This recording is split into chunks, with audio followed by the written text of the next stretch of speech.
सीतापति राम राम राम हरे कृष्ण कृष्ण कृष्ण हरे हरे राम राम राम हरे हरे। श्रील प्रभुपाद की जय।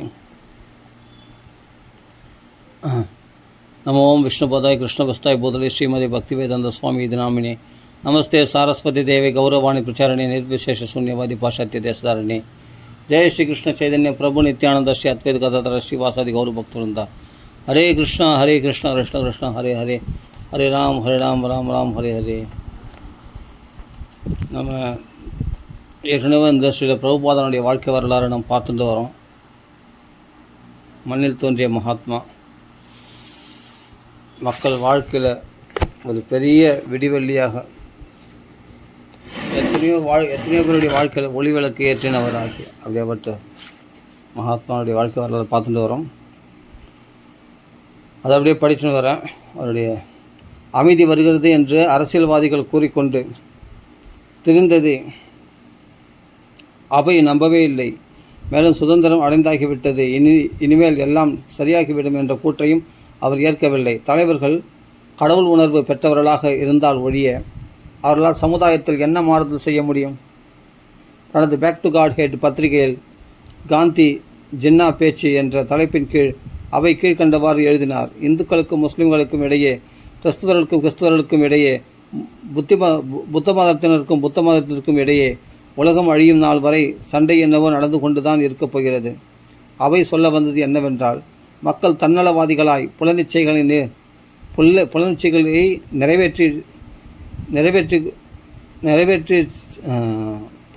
தன்னலவாதிகளாய் புலனிச்சைகளை நிறைவேற்றிக் கொள்வதிலேயே நாட்டம் கொண்டிருக்கும் வரையில் சண்டை போட்டு கொண்டுதான் இருப்பார்கள். ஒற்றுமை என்பது ஆன்மீக மட்டத்தில் சர்வ வல்லமை படைத்த இறைவனுக்கு சேவை செய்வதில் தான் ஏற்படும். தன்னுடைய பேக் டு காட் ஹெட் பத்திரிகையை குறிப்பிட்ட காலத்தில் வெளியிட வேண்டிய அளவு பணம் புரட்ட முடியாமல் போனாலும் அவை எழுதுவதை நிறுத்தவில்லை. ஸ்ரீமத் பகவத்கீதைக்கு வியாக்கியானம் எழுத வேண்டும் என்பதுதான் அவரது திட்டங்களுள் மிகப்பெரிய திட்டம். அதே சமயத்தில் சைதன்ய மகாபிரபுவின் போதனைகளை கடிதம் மூலம் பலருக்கு எழுத்துரைக்கும் செய்தார். அரசாங்கத்தில் பெரிய பதவிகளில் இருப்பவர்களுக்கும் தான் சந்தித்த அந்தஸ்து மிக்க கணவான்களுக்கும் அவை கடிதம் எழுதுவார். தன்னை ஒரு தாழ்ந்த சேவகனாக அறிமுகம் செய்து கொண்டு உலக மக்களை வாட்டும் தொல்லைகளை எல்லாம் கிருஷ்ண உணர்வு கலாச்சாரத்தை கொண்டு எப்படி தீர்த்து விடலாம் என்று இக்கடிதங்களில் விளக்கமாக கூறுவார். இப்படி இவர் எழுதும் கடிதங்களில் முக்கால்வாசிக்கு பதிலே வராது. சிலவற்றிற்கு சில சமயம் வரும். அவைகளும் காரியதர்சிகளால் எழுதப்பட்டவைகளாக இருக்கும். தனது கல்லூரி நாட்களில் காந்தியின் மேல் கொஞ்சம் ஈடுபாடு இருந்ததால் அவரை கிருஷ்ண உணர்வில் ஈடுபட செய்ய வேண்டும் என்ற ஆசை அவைக்கு ஏற்பட்டதில் ஆச்சரியம் எதுவும் இல்லை. மகாத்மா காந்தி வாழ்நாள் முழுவதும் எளிமையாக நன்னடத்தையுடன் மனோதரியத்துடன் வாழ்ந்தவர் என்பதால் மக்களை தன் விருப்பப்படி தன் நடக்க வைக்கும் வலிமை பெற்றிருந்தார். 1947 டிசம்பரில் அவை மகாத்மா காந்திக்கு ஒரு நீண்ட கடிதம் எழுதினார். அவைக்கு அப்பொழுது தெரியும், காந்திக்கும் அவரை பின்பற்றுபவர்களில் முன்னணியில் இருக்கும் சிலருக்கும் கருத்து வேற்றுமை ஏற்பட்டிருந்தது என்று. இப்படி காந்தியிடம் கருத்து வேற்றுமை கொண்டவர்கள் நாட்டின் தலைமை பொறுப்புகளை ஏற்றுக்கொண்டு காந்தியினுடைய கொள்கைகளான இந்து முஸ்லிம் ஒற்றுமை, விவசாயத்தை அடிப்படையாக கொண்ட பொருளாதாரம் போன்றவைகளுக்கு எதிராக செயல்பட ஆரம்பித்தனர். இந்து முஸ்லிம் இருதரப்பினர்களுக்கும் காந்தியின் மேல் அதிருப்தி ஏற்பட்டது. வயது 78 எட்டிவிட்ட நிலையில் அவர் உடல் பலவீனமடைந்து சோகமே உருவாக மாறிவிட்டார். அவைக்கு தன்னுடைய கடிதம் காந்தியின் கைகளை போய் அடையாது என்பதும் நன்கு தெரியும். இருந்தும் தன் கடமையை அவர் செய்துவிட்டார். தன்னை காந்தியின் நலத்தில் அக்கறை உள்ள ஒருவர் என்று அறிமுகப்படுத்தி கொண்டு அவை கீழ்கண்டவாறு எழுதினார். உங்களின் நலத்தில் அக்கறை உள்ள ஒரு நண்பன் என்ற முறையில் சொல்கிறேன். நீங்கள் உடனே அரசியலில் இருந்து ஓய்வு பெற வேண்டும். இல்லை என்றால் உங்கள் உயிருக்கே ஆபத்து ஏற்பட்டு மோசமான முறையில் இறக்க நேரிடும். அரசியலிலிருந்து விலகி பகவத்கீதையின் போதனைகளை பற்றி பிரச்சாரம் செய்ய காந்தி துவக்கவில்லை. அரசியலிலிருந்து விலகி பகவத்கீதையின் போதனைகளை பற்றி பிரச்சாரம் செய்ய காந்தி துவங்கவில்லையானால் அவருக்கு இருந்த மதிப்பு, கௌரவம் எல்லாம் ஒன்றுக்கும் உதவாத மாயையாகிவிடும் என்று எடுத்து சொன்னார். அவை மேலும் வயதாகிவிட்ட காலத்தில் அரசில் அது இது எல்லாவற்றையும் உதறிவிட்டு பரம்பொருளான கிருஷ்ணரை நெருங்க முயற்சிப்பதுதான் முறையுமாகும் என்று சுட்டிக்காட்டினார். முழுதுமாக விலக முடியாவிட்டாலும் குறைந்தது ஒரு மாத காலமாவது அரசியல், நாட்டு விவகாரம் எல்லாவற்றையும் மூட்டை கட்டி ஒரு மூலையில் வைத்துவிட்டு தன்னுடன் பகவத்கீதையை பற்றி விவாதிக்க முன்வர வேண்டும் என்று கேட்டுக்கொண்டார் அவை. அவர் எதிர்பார்த்தது போலவே அவர் எழுதிய இந்த கடிதத்திற்கு காந்தியிடமிருந்து பதில் வரவே இல்லை.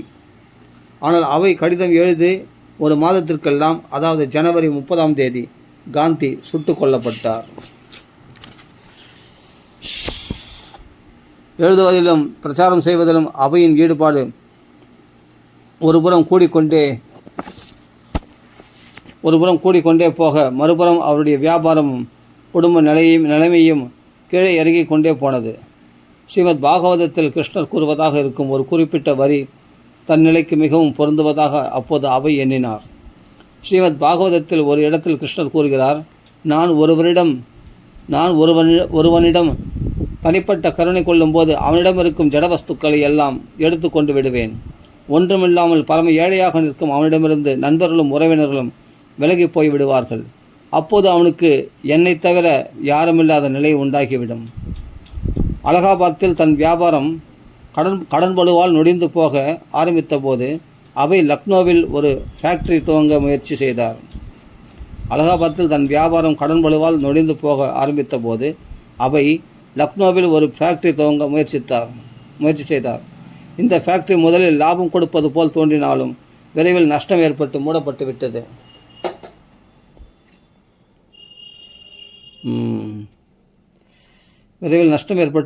விட்டது. தன் மனைவி மக்களை கல்கத்தாவில் உள்ள ஒரு வீட்டில் குடிவைத்து பராமரித்து வந்த அவை 3/4 நாட்கள் குடும்பத்தை விட்டு பிரிந்தே இருந்தார். திரும்பவும் அலகாபாத்துக்கு வந்து விட்ட போதிலும் மருந்து பொருட்களை விற்பதில் அவருக்கு ஆர்வம் நாளுக்கு நாள் குறைந்து கொண்டே போனது. தன் மனைவி மக்களை கல்கத்தாவில் உள்ள ஒரு வீட்டில் குடிவைத்து பராமரித்து வந்த அவை 3/4 நாட்கள் குடும்பத்தை விட்டு பிரிந்தே இருந்தார். திரும்பவும் அலகாபாத்துக்கு வந்து விட்ட போதிலும் மருந்து பொருட்களை விற்பதில் அவருக்கு ஆர்வம் நாளுக்கு நாள் குறைந்து கொண்டே போனது. அவருடைய மனதெல்லாம் பிரச்சாரம் செய்வதிலேயே நாட்டமாக இருந்தது. ஒரு நாள் அவருடைய வாடிக்கையாளர்களில் ஒருவர் அவரை ஜான்சியில் உள்ள கீதா மந்திர் என்னும் இடத்தில் கீதை பற்றி உரை நிகழ்த்த வரும்படி கேட்டுக்கொண்டார். ஜான்சியில் அவருடைய உரையை எல்லோரும் விரும்பி கேட்டனர். அன்று அவருடைய உரையை கேட்டவர்களில் முக்கால்வாசி பேர்கள் மருத்துவ மாணவர்கள், டாக்டர்கள் மற்றும் இன்ஜினியர்கள் போன்றவர்கள். ஆனால் அவர்களது பாராட்டு ஏதோ நாகரிகத்திற்காக மற்றவருக்காக செய்யும் செயலாக இருந்ததை ஒழிய அவையின் பேச்சை ஆழமாக புரிந்து உணர்ந்து கொண்டதன் வாயிலாக ஏற்பட்ட ஒன்றாக தெரியவில்லை. அவர்களுக்கெல்லாம் பகவத்கீதை, ஆன்மீக வாழ்வு போன்றவை பற்றி பலர் பல விதத்தில் பேச கேட்டு பழக்கம். பல பேரிடத்தில் லெக்சர்ஸ் கேட்டிருக்காங்க. அது மாதிரி இதுவும் ஒன்று நினச்சிட்டாங்க. இதனுடைய ஆழத்தை புரிஞ்சிக்கல. பிரபுபாதா சொன்ன உபன்யாசனுடைய ஆழத்தை புரிஞ்சிக்கல.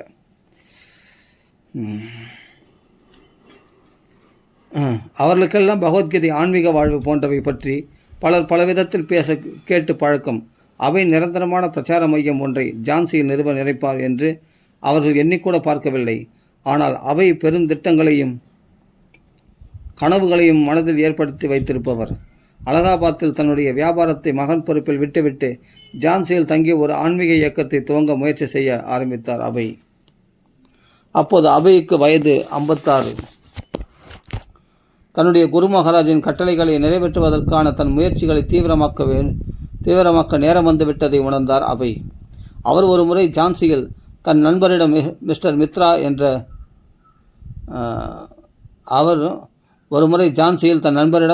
மித்ரா, இந்த உலகமே ஆன்மீக புரட்சிக்காக காத்து கொண்டிருக்கிறது என்றார். தன்னுடைய குரு மகாராஜ் ஆரம்பித்து நடத்தி வந்த கௌடியா மடம் உள்பூசல் காரணமாக வீரியம் இழந்து போனதால் உலகம் முழுவதும் பரவி செயல்படக்கூடிய ஆயிரக்கணக்கான பக்தர்களை கொண்ட ஒரு இயக்கத்தை ஸ்தாபிக்க அவை விரும்பினார்.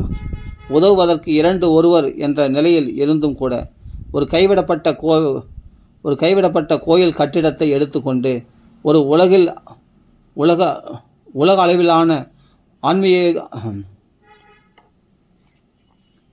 உதவுவதற்கு 2 ஒருவர் என்ற நிலையில் இருந்தும் கூட ஒரு கைவிடப்பட்ட கோயில் கட்டிடத்தை எடுத்துக்கொண்டு ஒரு உலக அளவிலான ஆன்மீக இயக்கத்தை உருவாக்குவதென்ற நோக்கத்துடன் உழைக்க ஆரம்பித்தார். இயக்கத்தின் சட்டத்திட்டங்களை கொண்ட தஸ்தாவேஜுகளை தானே உருவாக்கி லீக் ஆஃப் டிவோட்டிஸ் என்ற பெயரில் பதிவும் செய்துவிட்டார். இந்த வேலைகளில் அவர் ஈடுபட்டிருந்த போதுதான் அலகாபாத்திலிருந்து தந்தி ஒன்று வந்து சேர்ந்தது. இந்த தந்தியில் அலகாபாத்தில் அவர் கடையில் திருடு போய்விட்டது என்றும் அவருடைய வேலைக்காரர்களே பணம் மருந்து முழுவதும் சுருட்டி கொண்டு ஓடிவிட்டனர் என்றும் குறிப்பிடப்பட்டிருந்தது. அவருடைய வேலைக்காரர்களே பணம் மருந்து முழுவதும் சுருட்டி கொண்டு ஓடிவிட்டனர் என்றும் குறிப்பிடப்பட்டிருந்தது. தந்தையை படித்த அவை ஒரு கணம் மௌனமாக இருந்து பிறகு சிரித்தவாறு மறுபடியும் தனது உண்மையான பக்தனின் ஜட சம்பந்தமான வெற்றிகளை நசுக்குவதே கிருஷ்ணரின் பெருங்கருணை என்று கூறும் ஸ்ரீமத் பாகவத செய்யுளை சொன்னார். ஜான்சியில் இருக்கும் அவையின் நண்பர் ஒருவர் அவரை உடனே அலகாபாத்துக்கு புறப்பட்டு போகுமாறு கூறினார். அதற்கு அவை, வேண்டாம், அதற்கு அவசியமில்லை, நடந்ததெல்லாம் நல்லதுக்கு தான். முதலில் எனக்கு வருத்தமாய்தான் இருந்தது. ஆனால் இப்போது என்னை பிடித்திருந்த ஒரு பெரிய பற்று போய்விட்டதை உணர்கிறேன். இனிமேல் என் வாழ்வை முற்றிலும் ராதாகிருஷ்ணா அவர்களின் சேவையில் அர்ப்பணிக்க முடியும் என்றார்.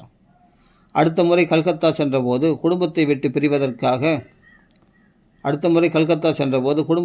பிரிவதற்கான கடைசி கட்டத்திற்கு வந்துவிட்டார். இன்னமும் கல்கத்தாவில் அவருக்கு சிறிய வியாபாரம் இருந்தது. கல்கத்தாவிற்கு அவர் அம்முறை சென்ற காரணமே ஜான்சியில் தன்னுடைய பிரச்சார வேலைகளுக்கு தேவைப்படும் பணத்தை திரட்டத்தான்.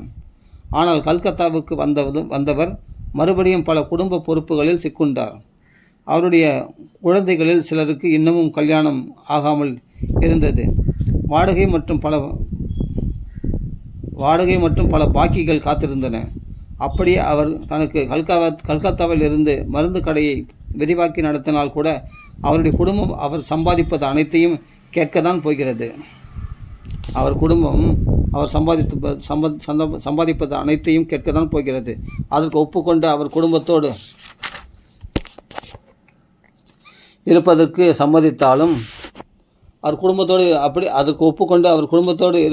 சம்மதித்தாலும் அவருக்கு நிச்சயமாக நிம்மதி கிடைக்காது. ஏனென்றால் அவருடைய குடும்பத்தவர்களில் யாருக்கும் கிருஷ்ணருக்கான பக்தி சேவையில் ஆர்வமோ அக்கறையோ இல்லை. அவர்கள் என்னவோ பக்தர்கள் ஆகப் போவதில்லை. அப்படி இருக்க அவர்களோடு இருந்து என்ன பிரயோஜனம்? அவருடைய மனைவிக்கும் உறவினர்களுக்கும் அவர் ஜான்சிக்கு போய் பிரச்சார வேலைகளில் ஈடுபடுவது பிடிக்கவில்லை. அவர் மேலும் மேலும் வியாபாரத்தை கவனித்து கொண்டு குடும்பத்தை பார்த்து கொள்ள வேண்டும் என்று அவர்கள் விரும்பினர். ஒருமுறை அவையின் மாமனார், ஏன் நீங்கள் சதா கடவுளை பற்றியே பேசிக்கொண்டிருக்கிறீர்கள் என்று கேட்டே விட்டார். ஆனால் இதற்கெல்லாம் சளைக்காமல் அவை தொடர்ந்து வீட்டுக்கு நண்பர்கள் வரும்போதெல்லாம் அவர்களுக்கு பகவத்கீதையை பற்றி எடுத்துரைத்தார். அவர் ஒரு அறையில் போதித்து கொண்டிருப்பார். மற்றொரு அறையில் வழக்கம்போல் அவரது மனைவியும் குடும்பத்து மற்ற அங்கத்தினர்களும் உட்கார்ந்து டீ அருந்துவார்கள். பல ஆண்டுகளுக்கு பிறகு அந்நாளை நினைவு கொண்டு வந்து பிரபுபாதா சொன்னார், நானும் என் மனைவியை கிருஷ்ண உணர்வை பரப்புவதில் எனக்கு உதவ வைக்க எவ்வளவோ முயற்சி செய்தேன். நானும் என் மனைவியை கிருஷ்ண உணர்வை பரப்புவதில் எனக்கு உதவ வைக்க எவ்வளவோ முயற்சி செய்தேன். ஆனால் அவளை அசைக்க முடியவில்லை. கடைசியில் 30 வருட முயற்சிக்கு பிறகும் அவள் எனக்கு இந்த விஷயத்தில் உதவியாக இருக்கவே மாட்டாள் என்று உணர்ந்து கொண்டேன். டீ அருந்துவது சுத்த வைஷ்ணவர்கள் செய்யும் காரியமா? அதை விட்டுவிடு என்று அவை எவ்வளவோ முறை தன் மனைவிக்கு எடுத்து சொல்லியிருக்கிறார். கடைசியாக ஒரு நாள் அவர் தன் மனைவியிடம், ஒன்று நான், இல்லை டீ, இதில் ஏதாவது ஒன்றை நீ தேர்ந்தெடுக்க வேண்டும். ஒன்று டீ போக வேண்டும், இல்லை நான் போக வேண்டும். என்ன சொல்கிறாய் என்றார். இதற்கு அவர் மனைவி விளையாட்டாக, அப்போ நான் என் கணவனை விட்டுவிட வேண்டி வரும் என்று நினைக்கிறேன் என்றார்.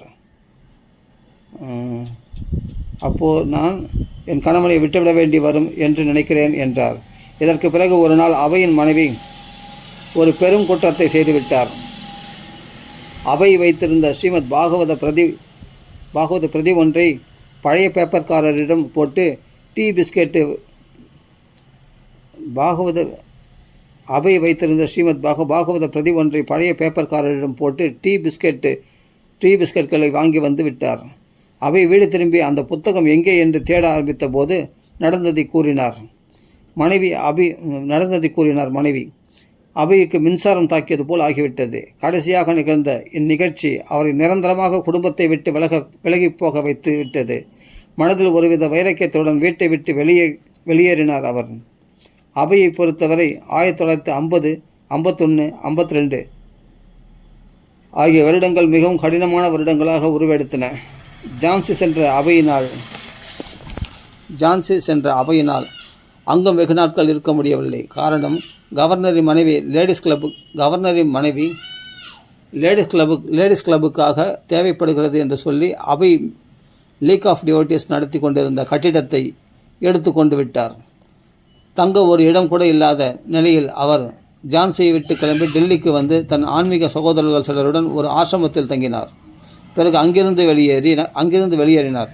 ஒரு வாரம் இங்கே, ஒரு வாரம் அங்கே என்று கோயில்களிலோ அல்லது சாதுக்களை உபசரிக்க தெரிந்த புண்ணியஸ்தர்கள் வீடுகளிலோ தங்கலானார்.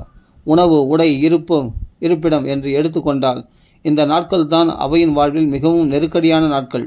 குழந்தை பருவம் முதல் கொண்டே அவை நல்ல உணவு உட்கொண்டு நல்ல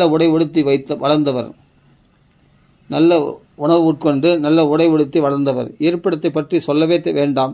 அவருடைய தகப்பனாருக்கு அவர் செல்ல குழந்தையும் கூட. மேலும் தன் குருவான ஸ்ரீல பக்தி சித்தாந்த தனிப்பட்ட அன்புக்கும் அறிவுக்கும் பாத்திரமாக இருந்தவர். ஆனால் என்று அவர் தன்னந்தனியராக நின்று கொண்டிருந்தார். அவை தன் நேரத்தை எழுதுவதிலும் நன்கொடை அளிக்கக்கூடியவர்களை அணுகி அவர்களுக்கு பகவத்கீதையிலிருந்து போதனை செய்வதிலும் செலவிட்டார். ஒரு நிரந்தர இருப்பிடத்தை தேடுவதல்ல அவரது லட்சியம். நிறைய புத்தகங்களை அச்சடித்து வெளியிடுவதும் அகில உலக அளவில் ஒரு பலம் வாய்ந்த கிருஷ்ண பக்தி இயக்கத்தை நிறுவுவதும் தான் அவரது குறிக்கோள். இதற்கு அவருக்கு பணம் தேவைப்பட்டது. அதற்காக அவர் பல செல்வந்தர்களை அவரது வீடுகளிலும் அலுவலகங்களிலும் சந்தித்து தன் எழுத்து பிரதிகளை காண்பித்தும் தன்னுடைய லட்சியத்தை பற்றி சொல்லியும் உதவி கேட்டார். இப்படி அவர் சந்தித்தவர்களில் சிலரே உதவ முன்வந்தனர். அப்படி முன்வந்தவர்கள் கூட சிறிய தொகையை அளிக்க முன்வந்தார்கள். எப்படியோ கடைசியில் பேக் டு காட் ஹெட் பத்திரிகை மறுபடியும் துவக்கும் அளவிற்கு அவை பணம் புரட்டிவிட்டார். துணி வாங்குவதற்கு கூட போதிய பணமில்லாமல் அவை தில்லி தெருக்களில் கடும் குளிரில் நடந்திருக்கிறார். தினமும் அவர் ப்ரூஃப் சரிபார்ப்பதற்காக பிரிண்டிங் பிரஸுக்கு நடந்து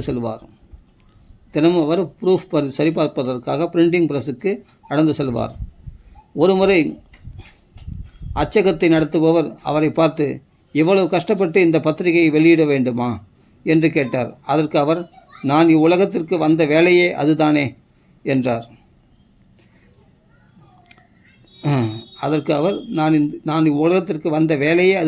என்றார். பிரிண்டருக்கு சேர வேண்டிய தொகையை அவை சிறு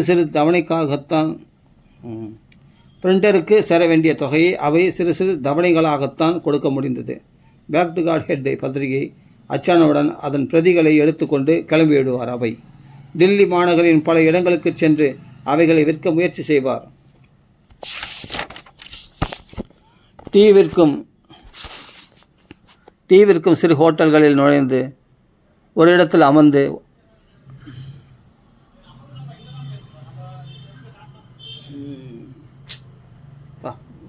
இவ்வளோ கஷ்டப்பா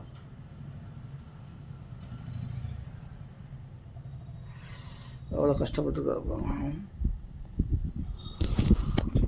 சிறு ஓட்டல்களில் நுழைந்து ஒரு இடத்தில் அமர்ந்து கொள்வார். தன் பக்கத்து ஆசனத்தில் யார் உட்கார்ந்தாலும் அவரிடத்தில் ஒரு பிரதியை கொடுத்து வாங்கி கொள்ளுமாறு கூறுவார். தனது தலையங்கத்தின் மூலமாகவும் இதர கட்டுரைகளின் மூலமாகவும் அவை மக்களிடையே பெருகி வரும் நாஸ்திகத்தையும் ஜடப்பொருள் மோகத்தையும் விமர்சனம் செய்வார். சில சமயம் தன்னுடைய சொந்த அனுபவங்களை ஆதாரமாக கொண்டும் எழுதுவார். பேக் டு காட் ஹெட் பத்திரிகையை விற்கும்போது தான் சந்தித்த எதிர்ப்புகளை பற்றி ஒரு தனி கட்டுரையே எழுதினார். அவரது எழுத்து அவரது எழுத்து கர்ண கடூரமாகவோ மதவெறியுடனோ எப்போதும் இருந்ததில்லை. தன்னுடைய நல்ல தர்க்க ரீதியான தத்துவத்தை கேட்பதற்கு தன் எழுத்துக்களை படிப்பவர்கள் தயாராக இருப்பார்கள் என்ற எதிர்பார்ப்புடன் தான் அவர் எழுதினார். உண்மையை தர்க்க ரீதியாக அதிகாரப்பூர்வமாக எடுத்துரைத்தால் அதை ஏற்றுக்கொள்ள மக்கள் தயங்க மாட்டார்கள் என்பது அவர் கணிப்பு. பேக் டு காட் ஹெட் பத்திரிகையை டீ ஸ்டால்களில் விற்பதோடும் நன்கொடையாளர்களுக்கு கொடுப்பதோடும் அவை நிறுத்தி கொள்ளவில்லை. பல பிரதிகளை உள்நாட்டிலும் வெளிநாடுகளிலும் இருக்கும் பலருக்கும் தபாலில் இலவசமாக அனுப்பி வைத்தார். பல ஆண்டுகளாக ஆங்கிலம் பேசும் கோடிக்கணக்கான அயல் நாட்டினர்களை தன் எழுத்துக்களால் தொட வேண்டும் என்று நினைத்து கொண்டிருந்தவர் அவை.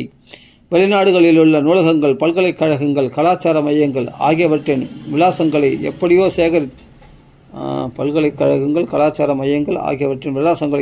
சேகரித்து அவைகளுக்கெல்லாம் தன்னால் முடிந்த வரைக்கும் பேக் டு காட் ஹெட் பத்திரிகை பிரதிகளை அனுப்பி வைத்தார் அவை. தன்னுடைய மேல்நாட்டு வாசகர்களுக்கு அவர் தனிப்பட்ட கடிதம் ஒன்றை பேக் டு காட் ஹெட்டில் எழுதினார். இதில் அவர் மேல்நாட்டவர் கிருஷ்ண உணர்வை இந்தியர்களை விட அதிக ஆர்வத்துடன் வரவேற்க வேண்டும் என்று குறிப்பிட்டிருந்தார். உள்நாட்டை பொறுத்தவரையில் அவை பேக் டு காட் ஹெட் பிரதிகளை அப்போது ஜனாதிபதியாக இருந்த டாக்டர் ராஜேந்திர பிரசாத்துக்கு அனுப்பினார். இப்பிரதிகளுடன் கடவுள் நம்பிக்கையற்ற சமூகத்திற்கு காத்திருக்கும் பயங்கரமான தலைவிதியை சுட்டிக்காட்டும் எச்சரிக்கை அடங்கிய கடிதம் ஒன்றையும் அனுப்பி வைத்தார். இக்கடிதத்தில் அவை ஜனாதிபதியை குறைந்தபட்சம் பேக் டு காட் ஹெட் பிரதிகளின் தலைப்புகளையாவது படித்துவிட்டு அதன் ஆசிரியருக்கு இன்டர்வியூ ஒன்று கொடுப்பது பற்றி சிந்திக்க வேண்டும் என்று கேட்டுக்கொண்டிருந்தார். தற்போது தனிமனிதனாக நின்று கூவிக்கொண்டிருக்கிறேன் என்று கடிதத்தை முடித்திருந்தார் அவை. இக்கடிதத்திற்கு மேன்மை தங்கிய ஜனாதிபதியிடமிருந்து பதிலே வரவில்லை. ராஜேந்திர பிரசாத் ஜனாதிபதி அவரிடத்திலிருந்து பதிலே வரவில்லை. புதுடில்லியில் வெயில் 114 டிகிரியை தொடும் நாட்களிலும் அவை விடாமல் பத்திரிகை விற்பதற்காக வெளியே சென்று விடுவார். ஒரு சமயம் வெயில் தாங்காமல் தெருவில் மயங்கி விழுந்து விட்டார். நல்ல வேளையாக அவருக்கு தெரிந்த ஒருவர் பார்த்து தனது காரில் அவரை ஏற்றிக்கொண்டு டாக்டரிடம் கூட்டி போனார். மற்றொரு சமயம் ஒரு பசுமாடு அவரை முட்டி தள்ளிவிட்டு ஓடிவிட்டது.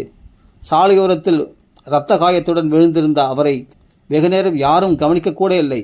இப்படிப்பட்ட சமயங்களில் அவைக்கு நான் ஏன் வீட்டை விட்டு வியாபாரத்தை விட்டு வந்தோம் என்று தோன்றும். ஏன் கிருஷ்ணரிடம் முழுவதுமாக சரணடைந்த பிறகு கூட தனக்கு இப்படி சோதனைகள் வருகின்றன என்று தனக்குத்தானே கேட்டுக்கொள்வார். ஆனால் இது நடந்து பல வருடங்களுக்கு பிறகு அவரது கிருஷ்ண உணர்வு இயக்கம் நிறுவப்பெற்று ஆயிரக்கணக்கான பக்தர்களை கொண்ட மாபெரும் இயக்கமாக தழைத்து ஓங்கிய போது இச்சோதனைகளை பற்றி அவர் பேசுகையில் அப்போது என்னால் புரிந்து கொள்ள முடியவில்லை. ஆனால் இப்போது அன்று நான் பட்ட கஷ்டங்கள் எல்லாம் ஒருவித ஆஸ்தி என்பதை உணர்கிறேன். எல்லாமே கிருஷ்ணருடைய கருணை. ஒருபுறம் பேக் டு காட் ஹெட் பத்திரிகை டில்லியில் தொடர்ந்து அச்சடித்து விநியோகம் செய்து கொண்டே இன்னொரு பக்கம் விருந்தாவனத்தில் போய் தங்குவதென முடிவெடுத்தார் அவை. கௌடிய வைஷ்ணவர்களை பொறுத்தவரையில் விருந்தாவனம்தான் இந்த பிரபஞ்சத்திலேயே மிக மிக மிக புனிதமான இடம். ஏனென்றால் அங்குதான் 5000 வருடங்களுக்கு முன்னர் பகவான் கிருஷ்ணர் தன் குழந்தை பருவ லீலைகளை நடத்தினார். சைதன்ய மகாபிரபுவின் முக்கிய சிஷ்யர்கள் 500 ஆண்டுகளுக்கு முன்பு விருந்தாவனத்திற்கு வந்து கோயில்களை நிர்மாணித்தனர், புத்தகங்கள் எழுதினர். கோஸ்வாமிகள்லாம் எழுதினர் இல்லையா? அதான் விருந்தாவனத்தின் காடுகளிலும் சோலைகளிலும் யமுனை நதி கரையோரங்களிலும் எங்கெங்கு கிருஷ்ணர் தன் லீலைகளை நடத்தினார் என்று கண்டுபிடித்து குறித்தனர். அவையுடைய எண்ணம் என்னவென்றால் விருந்தாவனத்தில் அமைதியும் அழகும் புனிதத்துவமும் நிறைந்த சூழ்நிலையில் தான் எழுத வேண்டியவைகளை எழுதுவது. பிறகு புதுடில்லிக்கு அவையுடைய எண்ணம் என்னவென்றால் விருந்தாவனத்தில் அமைதியும் அழகும் புனிதத்துவமும் நிறைந்த சூழ்நிலையில் தான் எழுத வேண்டியவைகளை எழுதுவது. பிறகு புதுடெல்லிக்கு ரயிலை பிடித்து போய் அவைகளை அச்சடித்து விநியோகம் செய்வது. பெரிய மனிதர்களை சந்தித்து நன்கொடை கேட்பது. விருந்தாவனத்திற்கு வந்ததும் அவை யமுனை நதிக்கரையில் உள்ள வம்சி கோபால்ஜி கோயிலில் குறைந்த வாடகைக்கு ஒரு எளிய அறையை எடுத்துக்கொண்டு தன் விருந்தாவன வாழ்க்கையை துவங்கினார். அவர் விருந்தாவனத்தை ஒரு சாதாரண மனிதனைப் போல் பார்க்கவோ நினைக்கவோ இல்லை. கிருஷ்ணருடைய தூய பக்தர் என்ற முறையில் விருந்தாவனத்தில் உள்ள சந்துகளிலும் தெருக்களிலும் நடப்பதும் வீட்டுக்கு வீடு இருக்கும் ஆயிரக்கணக்கான கோயில்களில் இருக்கும் கிருஷ்ண விக்கிரகங்களை பார்ப்பதும் அவருக்கு சொல்லன்னா ஆனந்தத்தை கொடுத்தது. மொட்டை மாடியில் இருந்த தன் அறையிலிருந்து அவரால் தூரத்தில் யமுனை நதி வளைந்து செல்வதை பார்க்க முடிந்தது. சாயங்கால வேளையில் யமுனை கரையிலிருந்து சில்லென்று காற்று வீசும். அருகிலுள்ள கேசி காட்டிலிருந்து பக்தர்கள் பஜன் செய்வது காற்றில் தவழ்ந்து வந்து அவர் காதுகளில் பாயும். இது தவிர சாயந்திரமானால் பிருந்தாவனம் எங்கும் இருக்கும் கிருஷ்ணர் கோயில்களில் அடிக்கும் மணியோசை வேறு அவர் காதில் அலைபாயும். சில சமயம் இந்நேரங்களில் எழுதி கொண்டே இருப்பவர் அதை நிறுத்திவிட்டு கீழே வந்து தெருவில் இறங்கி பிருந்தாவன வாசிகளிடையேயும் யாத்ரிகர்கள் இடையேயும் நடக்க ஆரம்பித்து விடுவார் அபய். ஹரே கிருஷ்ணா என்ற வார்த்தைகளை அவரால் எங்கு போனாலும் கேட்க முடிந்தது. தெருவில் அவரை பார்ப்பவர்கள் ஜெய் ராதே என்றோ ஹரே கிருஷ்ணா என்றோ சொல்லி வணக்கம் தெரிவிப்பார்கள். பிருந்தாவனம் கிருஷ்ணருடைய அகம் என்பது போல் அபய் கிருஷ்ணருடைய சேவகன். பிருந்தாவனத்தில் இருப்பது தன் சொந்த வீட்டில் இருப்பது போன்று இருந்தது அபய்க்கு. பிரச்சாரம் செய்வது பற்றியும் மற்றவர்களை பிருந்தாவனத்தில் கிடைக்கும் அமைதி, ஆனந்தம் ஆகியவை பற்றியும் தெரிந்து கொள்ள செய்வது என்பது பிரச்சாரம் செய்வது பற்றியும் மற்றவர்களை பிருந்தாவனத்தில் கிடைக்கும் அமைதி, ஆனந்தம் ஆகியவை பற்றி தெரிந்து கொள்ள செய்வது எப்படி என்பது பற்றியும் சிந்தித்த வண்ணம் இருந்தார் அவர். சர்வேஸ்வரனான ஸ்ரீ கிருஷ்ணர் எல்லா ஆத்மாக்களையும் தன்னுடைய உலகத்திற்கு வந்து சந்தோஷமாக இருக்கும்படி அழைக்கிறார். ஆனால் இது இந்தியாவில் கூட புரிந்து கொண்டவர்கள் மிக மிக குறைவு. அயல் நாட்டுக்காரர்களுக்கு பிருந்தாவனத்தை பற்றியோ யமுனை நதியை பற்றியோ ஜடப்பொருள்கள் மீது ஆசையற்ற நிலை என்றால் என்ன என்பதை பற்றியோ ஒன்றும் தெரியாது. உலகத்தில் உள்ள அனைவரும் ஏன் பிருந்தாவனத்தின் அருமையை அறிந்து அங்கு வந்து ஏன் பயனடையக்கூடாது? சாந்தியின் உறைவிடமாக இருக்கும் பிருந்தாவனத்தை பற்றி யாருக்கும் எதுவும் ஏன் தெரியாமல் இருக்கிறது? உண்மையில் சொல்லப்போனால் அவர்கள் அடைய வேண்டும் என்று ஏங்கும் சூழ்நிலை பிருந்தாவனத்தில் மட்டுமே உள்ளது. இப்படி பல வகையான எண்ணங்கள் அவையின் மனதில் ஏற்படும். பிருந்தாவனத்தின் அருமைகளை பறைசாற்ற வேண்டும் என்ற ஆசை வந்த அவை பேக் டு காட் ஹெட் பத்திரிகையில் ஒவ்வொரு இதழ் தயாரிப்பதற்கும் சளைக்காமல் உழைப்பார். டில்லிக்கும் பிருந்தாவனத்துக்கும் இடையே போய் வருவதுதான் அவருக்கு மிகவும் கடினமாக இருந்தது. அவை தினமும் காலையில் ரயிலை பிடித்து டில்லிக்கு போவார். டில்லியில் தங்குவதற்கு இடமேதும் இல்லாததால் சாயங்காலமே பிருந்தாவனத்துக்கு திரும்பி வந்து விடுவார். இப்படி செய்வதன் மூலம் அவரால் டில்லியில் அதிக நேரம் செலவழிக்க முடியாமல் போனது. முக்கால்வாசி நேரம் பயணத்திலேயே கழிந்துவிடும். சில சமயங்களில் நல்ல மனிதர்கள் யாராவது டில்லியில் அவர் தங்குவதற்கு இடம் கொடுப்பார்கள். தன்னுடைய தனிப்பட்ட செலவு மிக மிக குறைவு என்ற போதிலும் பயணம் செய்வதற்கு, அச்சடிப்பதற்கும் மற்றும் தபால் செலவுக்கும் போதிய அளவு நன்கொடை திரட்டுவதும் என்பது அவைக்கு மிகவும் கஷ்டமாக இருந்தது. தொடர்ந்து மாதம் 2 முறை பேக் டு காட் ஹெட் இதழ்களை வெளியிட்ட அவைக்கு மறுபடியும் பணத்தட்டுப்பாடு ஏற்பட்டது. நீங்கள் எனக்கு நண்பர்தான், ஆனால் வெறும் நட்புக்காக என்னால் பிரிண்ட் செய்து தர முடியாது என்று கூறிவிட்டார் அச்சக முதலாளி. பிருந்தாவனத்துக்கு திரும்பி அவை எழுத்து வேலையை தொடர்ந்து செய்தார். ஆனால் அவைகளை அச்சடிப்பது பற்றி அப்போதைக்கு அவர் எதையும் நினைக்கவில்லை. ஒரு நாள் தனிமையில் அவை பிருந்தாவன பஜன் என்ற வங்காள கவிதை எழுதினார். இந்த கவிதையின் முதல் வரிகள் அவருடைய மனத்தை பிரதிபலிப்பதாக இருந்தது. அந்த கவிதை என்னன்னா, தனியே பிருந்தாவனத்தில் அமர்ந்திருக்கின்ற இரவில் பலவற்றை நான் இதயத்தால் உணர்கிறேன். எனக்கு மனைவி, மக்கள், மகள்கள், பேர குழந்தைகள் எல்லோரும் இருக்கிறார்கள். ஆனால் பணம் கிடையாது. ஆகவே அவர்களால் எனக்கு என்ன பெருமை? இந்த ஜட உலகத்தின் உண்மை ஸ்வரூபத்தை கிருஷ்ணர் எனக்கு காட்டிவிட்டார். அவரது பலத்தால் ஜடத்தில் ருச்சி என்பதே இல்லாமல் செய்துவிட்டார். யஸ்யாகம் அனுகிரஹ்ணாமி ஹரிஸ்ய தத் தனம் சனைஹி. நான் யார் மேல் அன்பாய் இருக்கிறேனோ அவன் பணம், பொருள், சொந்தம், பந்தம் எல்லாவற்றையும் கொஞ்சம் கொஞ்சமாக பிடுங்கி எடுத்து கொண்டு விடுகிறேன். கிருஷ்ணரை இப்பேற்பட்ட கருணையை என்னால் எப்படி புரிந்து கொள்ள முடியும்? என் கைகளில் பணம் இல்லாததை பார்த்து என் மனைவி, உறவினர்கள், நண்பர்கள், சகோதரர்கள் ஒவ்வொருவரும் என்னை கைவிட்டு விட்டார்கள். இது துன்பகரமானது இருந்தாலும் எனக்கு சிரிப்பு தான் வருகிறது. தனியே உட்கார்ந்து சிரிக்கிறேன். இந்த மாயா சம்சாரத்தில் யாரை நான் உண்மையில் காதலிக்கிறேன்? என் அருமை தாயும் தந்தையும் எங்கு போனார்கள்? எனக்கு தெரிந்த பெரியவர்களெல்லாம் இப்போது எங்கே? அவர்களை பற்றி யார் எனக்கு இப்போது தகவல் கூறுவார்கள்? குடும்ப வாழ்க்கையில் கடைசியில் மிஞ்சுவது வெறும் பெயர்கள் அடங்கிய பட்டியல்கள்தான். குடும்ப வாழ்க்கையில் கடைசியில் மிஞ்சுவது வெறும் பெயர்கள் அடங்கிய பட்டியல்தான். கிரகஸ்தராக இருந்தபோது தான் அடிக்கடி கண்ட அதே கனவை மறுபடியும் கண்டார் அவை. கனவில் ஸ்ரீ பக்தி சித்தாந்தா நேரில் பார்ப்பது போன்று தோன்றினார். அதே உயரம். கனவில் ஸ்ரீ பக்தி சித்தாந்தா நேரில் பார்ப்பது போன்று தோன்றினார். கனவில் தன் குருநாதராகிய ஸ்ரீ பக்தி சித்தாந்தா நேரில் பார்ப்பது போன்று தோன்றினார். அதே உயரம், கம்பீரம், அதே பாண்டித்யம் கலந்த சந்நியாசி தோற்றம். நேராக கிருஷ்ணலோகத்திலிருந்து இறங்கி வந்து ஜெகஜோதியாக அவையின் கனவில் நின்றார். அவையை கூப்பிட்டு தன்னை பின்பற்றி வருமாறு கூறினார். திரும்ப திரும்ப அவையை பேர் சொல்லி அழைத்து சந்நியாசம் பெற்று கொள்ளும்படி சொன்னார்.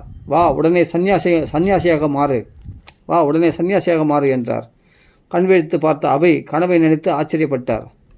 தான் அவரை முதலில் சந்தித்த போது சொன்ன அதே கட்டளையின் ஒரு அம்சம்தான் கனவில் இப்போது அவர் தன்னை சந்நியாசம் வாங்கிக்கொள் என்று சொன்னது என்பதை புரிந்து கொண்டார். அன்று அவர் அவையிடம் ஆங்கிலத்தில் கிருஷ்ண உணர்வை பற்றி பிரச்சாரம் செய்து உலகம் முழுவதும் கிருஷ்ண பக்தியை பரப்பு என்றார்.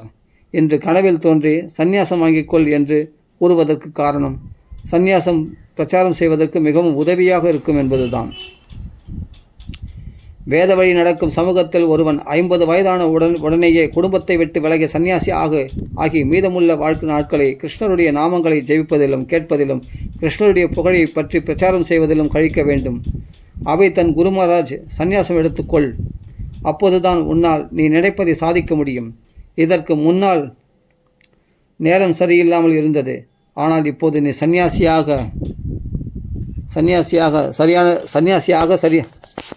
இதற்கு முன்னால் உனக்கு நேரம் சரியில்லாமல் இருந்தது.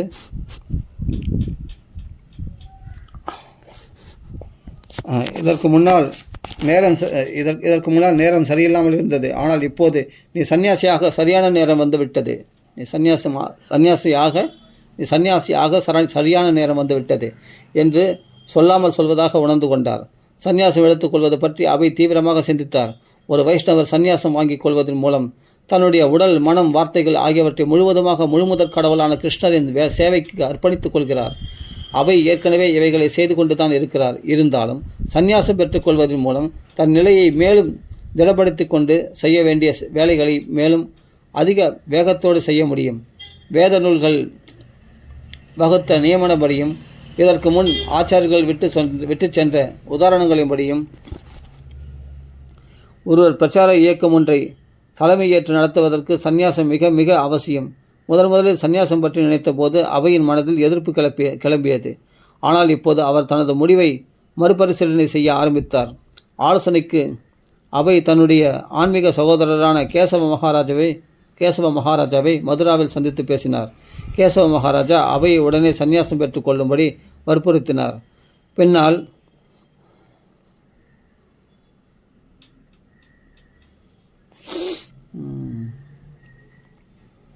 ஆலோசனைக்கு அவை தன்னுடைய ஆன்மீக சகோதரரான கேசவ மகாராஜாவை மதுராவில் சந்தித்து பேசினார். கேசவ மகாராஜா அவை உடனே சந்நியாசம் பெற்றுக்கொள்ளும்படி வற்புறுத்தினார். பின்னால் அந்நாளை நினைவு கூறுகையில் பிரபுபாதா சொன்னார், நான் விருந்தாவனத்தில் தனியாக இருந்து கொண்டு எழுதி கொண்டிருந்தேன். என்னுடைய ஆன்மீக சகோதரர் சொன்னார், பக்தி வேதாந்த பிரபு, நீங்கள் உடனே சந்நியாசம் பெற்று கொண்டாக வேண்டும். சந்நியாசி ஆகாமல் யாரும் போதகராக முடியாது. என்னுடைய குரு மகாராஜே என் ஆன்மீக சகோதரர் மூலம் என்னை வற்புறுத்துவது போல் நான் உணர்ந்தேன். சந்நியாசம் எடுத்துக்கொள்வதாக ஒப்புக்கொண்டேன். சந்நியாசம் எடுத்துக்கொள்வதற்கான சடங்குகள் எல்லாம் விருந்தாவனத்தில் முடிந்தவுடன் அவையின் பெயர் அபய சரணாரவிந்த் பக்தி வேதாந்த சுவாமி என்று மாறியது. அவையின் பெயர் அபய சரணாரவிந்த் பக்தி வேதாந்த சுவாமி என்று மாறியது. பெயர் மாறினாலும் அவருடைய அடிப்படை தொல்லைகள் அப்படியே இருந்தன. கிருஷ்ண உணர்வை பற்றி பிரச்சாரம் செய்ய அவர் மிகவும் விரும்பினார். ஆனால் அவர் சொல்பவற்றை கேட்க தயாராக இருந்தவர்களோ சிலர். இம்மாதிரி விஷயங்கள் அவர் சந்நியாசம் எடுத்துக்கொண்டதன் மூலம் பாராமல் அப்படியே முன்போலவே இருந்தன. ஆனால் ஒரு மாற்றம் மட்டும் ஏற்பட்டது. அதுதான் பக்தி வேதாந்த சுவாமி தான் புத்தகங்கள் எழுதுவது என்ற முடிவுக்கு வந்தது. ஒரு நாள்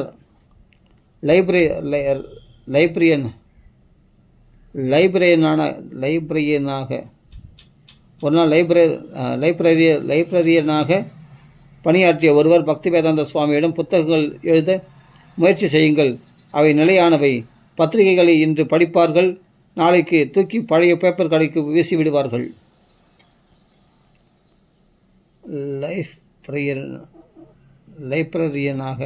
ஒரு நாள் லைப்ரரியனாக பணியாற்றிய ஒருவர் பக்திவேதாந்த சுவாமியிடம், புத்தகங்கள் எழுத முயற்சி செய்யுங்கள், அவை நிலையானவை, பத்திரிகைகளை இன்று படிப்பார்கள், நாளைக்கு தூக்கி பழைய பேப்பர் கடைக்கு பத்திரிகைகளை இன்று படிப்பார்கள், நாளைக்கு தூக்கி பழைய பேப்பர்களோடு வீசி விடுவார்கள் என்று கூறினார். புத்தகங்கள் எழுத முயற்சி செய்யுங்கள், அவை நிலையானவை, பத்திரிகைகளை இன்று படிப்பார்கள், நாளைக்கு தூக்கி பழைய பேப்பர்களோடு வீசி விடுவார்கள் என்று கூறினார். அப்போது பக்திவேதாந்த சுவாமிக்கு தன் குரு மகாராஜான சில பக்தி சித்தாந்தாவே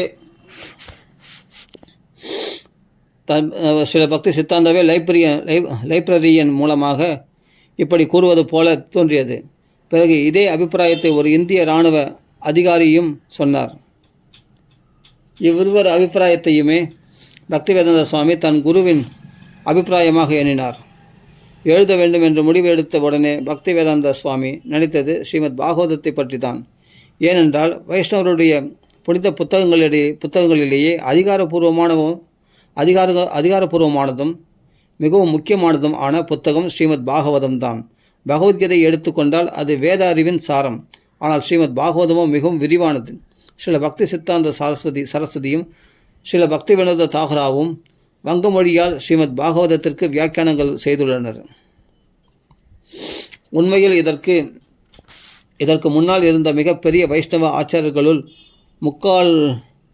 முக்கால்வாசி பேர் அப்பழுக்கற்ற வேத நூல் என்று அழைக்கப்படும் ஸ்ரீமத் பாகவதத்துக்கு வியாக்கியானங்கள் செய்துள்ளனர்.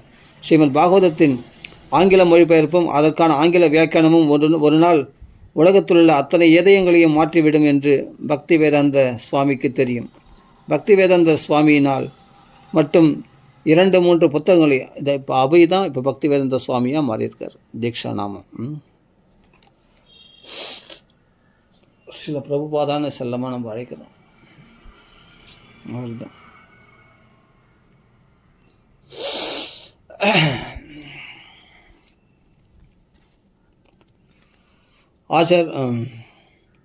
ஸ்ரீமத் பாகவதத்துக்கு வியாக்கியானங்கள் செய்துள்ளனர். ஸ்ரீமத் பாகவதத்தின் ஆங்கில மொழிபெயர்ப்பும் அதற்கான ஆங்கில வியாக்கியானமும் ஒரு நாள் உலகத்தில் உள்ள அத்தனை இதயங்களை மாற்றிவிடும் என்று பக்தி வேதாந்த சுவாமிக்கு தெரியும். பக்தி வேதாந்த சுவாமியினால் மட்டும் 2-3 புத்தகங்களையாவது எழுதி வெளியிட முடிந்தால் அவருடைய பிரச்சாரம் மிகவும் விரிவடையும். வெளிநாட்டுக்கு போய் பிரச்சாரம் செய்வதற்கு தெம்பும் தைரியமும் வரும். மேலும் அப்படி போகும்போது வெறும் கையுடன் போகாமல் புத்தகங்களை பிரச்சாரத்திற்கு துணையாக எடுத்து செல்லலாம். அடுத்த முறை டெல்லி சென்ற போது பக்தி வேதாந்த சுவாமி புதிய குறிக்கோளோடு போனார். இந்தியாவிலேயே பிரிண்டிங்குக்கும் பேப்பருக்கும் பெயர் போன இடம் டெல்லியில் உள்ள சாந்தினி சவுக்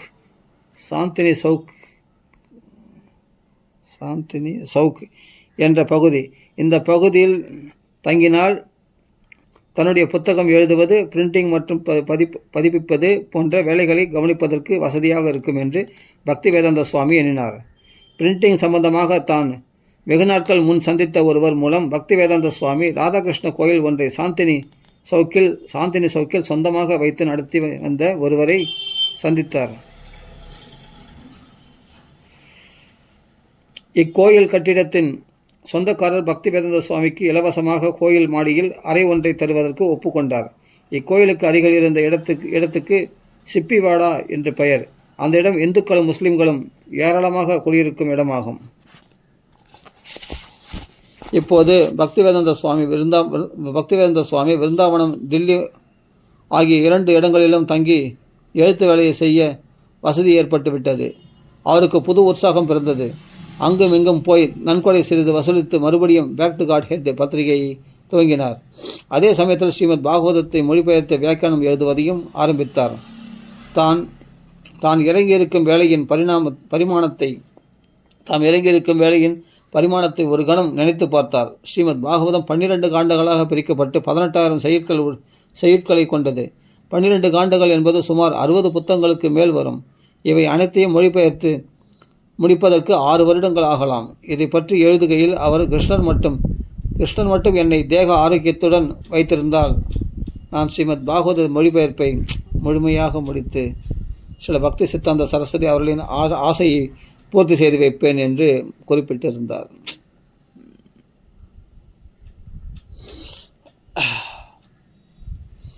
பக்தி வேதாந்த சுவாமி சந்நியாசம் பெற்றுக்கொண்டது ஸ்ரீமத் பாகவதத்தை ஆங்கிலத்தில் மொழிபெயர்த்து எழுதுவது என்ற அவரது முடிவு மற்றும் மேல்நாடுகளுக்கு சென்று பிரச்சாரம் செய்ய வேண்டும் என்ற அவரது விருப்பம் ஆகிய மூன்றும் ஒன்றோடு ஒன்று பிணைந்தவையாகும். பிரச்சாரம் என்று எடுத்துக்கொண்டால், அதுவும் மேலை நாடுகளுக்கு போவது என்று முடிவு செய்தால் அவருக்கு மிகவும் தேவைப்படுவது புத்தகங்கள். மேலை நாடுகளில் கோடிக்கணக்கான புத்தகங்கள் இருக்கின்றன. ஆனால் இந்த மாதிரி மக்களின் மனதில் இருக்கும் ஆன்மீக வெற்றிடத்தை நிரப்பும் தன்மை வாய்ந்த புத்தகங்கள் இல்லவே இல்லை. அவர் எழுதுவதோடு நிறுத்தி கொள்ளப் போவதில்லை. தானே புத்தகங்களை எடுத்து சென்று நேரடியாகவும் அவைகளின் மூலமாகவும் எப்படி கடவுளிடத்தில் புனிதமான காதலை ஏற்படுத்தி கொள்வது என்பதை சொல்லியும் கொடுக்கப் போகிறார். ஆங்கிலத்தில் பிரச்சாரம் செய்பவர் என்று பிரபலப்பட்டிருந்தாலும் ஒரு அந்நிய மொழியில் எடுத்து சொல்வது என்று வரும்போது தன்னுடைய எழுத்துக்களில் நுட்பமான மொழி சம்பந்தமான பிழைகள் ஏற்பட வாய்ப்பு உள்ளது என்பது பக்தி வேதாந்த சுவாமிக்கு தெரியும். ஆகவே அவருக்கு தேவை பிழைகளை திருத்த ஒரு எடிட்டர். அதே சமயத்தில் இம்மாதிரி சின்ன விஷயங்கள் ஸ்ரீமத் பாகவதத்தை அவர் மொழிபெயர்த்து அச்சிடுவதை தடுத்து நிறுத்த அனுமதிக்கப்படவும் கூடாது.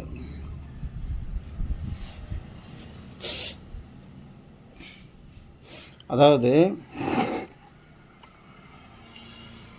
தன்னுடைய எழுத்துக்களில் நுட்பமான மொழி சம்பந்தமான பிழைகள் ஏற்பட வாய்ப்பு உள்ளது என்பது பக்தி வேதாந்த சுவாமிக்கு தெரியும். ஆகவே அவருக்கு தேவை பிழைகளை திருத்த ஒரு எடிட்டர். அதே சமயத்தில் இம்மாதிரி சின்ன விஷயங்கள்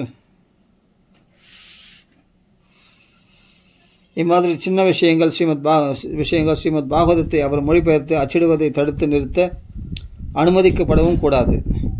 ஏனென்றால் ஸ்ரீமத் பாகவதத்தின் மொழிபெயர்ப்பை ஆரம்பிப்பது என்பது மிக மிக அவசரமாக செய்யப்பட வேண்டிய ஒரு காரியம்.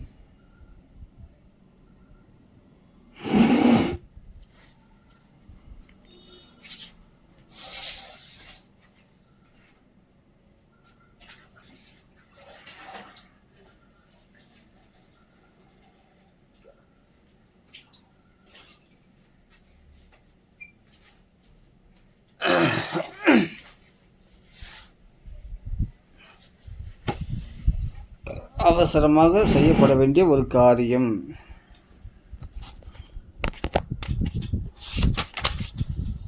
பிரபுபாதா ஒரு உதாரணம் சொன்னார்.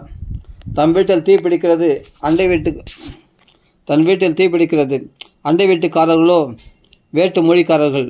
நாம் வெளியேற ஓடி வந்து அவர்களை நமக்கு தெரிந்த வரையில் அவரது மொழியில் உதவிக்கு அழைத்து கூச்சல் போடுகிறோம். அவர்களும் புரிந்து கொண்டு உதவ வருகிறார்கள்.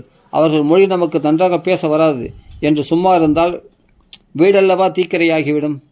பக்தி வேதாந்த சுவாமி ஸ்ரீமத் பாகவதத்தை துளியும் மாற்றாமல் அதன் ஆசிரியரான வியாசதேவர் அருளியபடி அப்படியே எடுத்துரைத்தார்.